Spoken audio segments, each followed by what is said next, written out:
Hey guys, Nick Espinoza, your chief security fanatic here, and today I want to read you a couple of quotes to begin.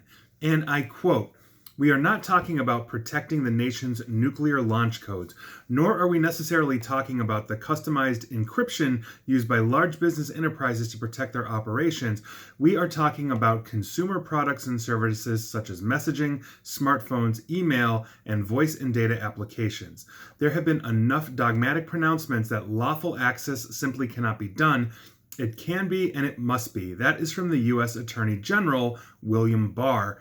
I continue with another quote from somebody else. Quote, "It cannot be a sustainable end state for us to be creating an unfettered space that's beyond lawful access for terrorists, hackers, and child predators to hide. But that's the path we're on now if we don't come together to solve this problem. So, to those resisting the need for lawful access, I would ask, what's your solution? How do you propose to ensure that the hardworking men and women of law enforcement sworn to protect you and your families maintain lawful access to the information they need to do their jobs?" That is the head of the FBI, the US FBI, Christopher Wray. Now, they are basically asking for eavesdropping mechanisms to be inserted into consumer level software and devices so that investigators can forcibly decrypt and basically pry into end-to-end encrypted chat. So if you're using like WhatsApp or Signal or something like that, but also emails, files, calls, and they want no exceptions to this rule. And I think this is interesting because basically we had a problem in 2016, if you recall, with the San Bernardino shooter, where the FBI went to Apple and said, "We need you to crack your own encryption system so that we can get into this phone because we have a terrorist here," and Apple said no. If we break the encryption and the privacy on one iPhone, we're breaking it for basically every iPhone on the planet, and now we are making our products weaker.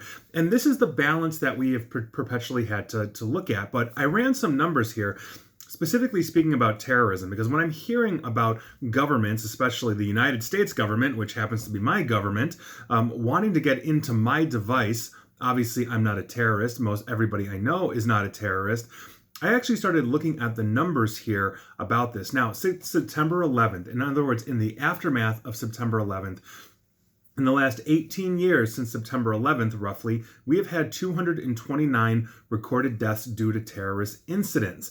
Now, this breaks down to about 12.7 people a year that are killed by terrorism in the United States since September 11th. These include things like the Boston bombing, the Orlando nightclub shooting, the Las Vegas shooting, the Beltway sniper, stuff like that. And so if we are looking at a general population, according to the census from March of 2018, we have 327.42 million people in the United States, which means that we are looking at with 229 deaths in 18 years, one victim for every 1.429 million citizens in the United States. So the numbers for terrorism are very statistically low. That is not to say that any death is passable, for this.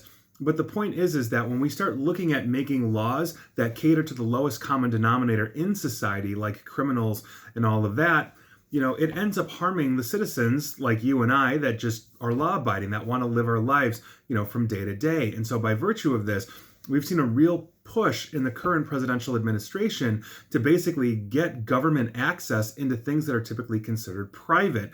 And, if you have any kind of libertarian sensibility with you, that should be very alarming, I would imagine, because quite frankly, your business is your business. Now, if we're looking at this historically, what we have seen, whether it's cybersecurity or law enforcement against criminals, is basically a cat and mouse game.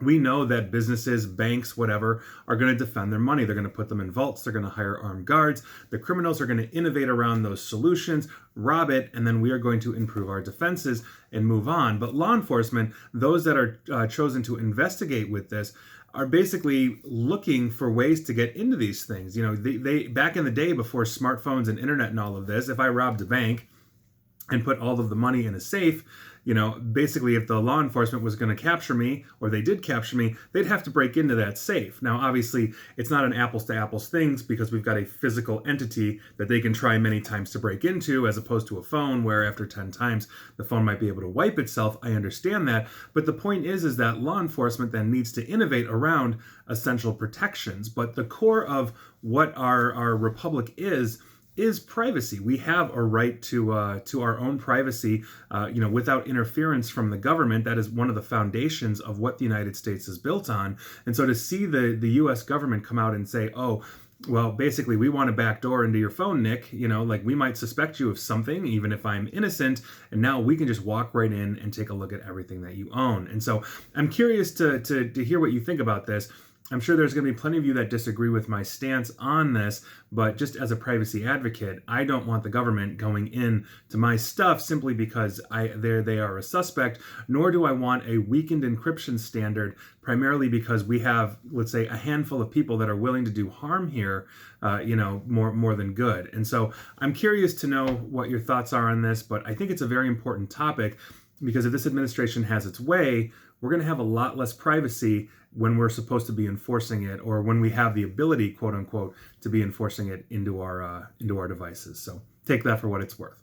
And please like, share, follow me here on Facebook and Twitter at NickAESP. And as always, stay safe and stay online. Thanks, guys.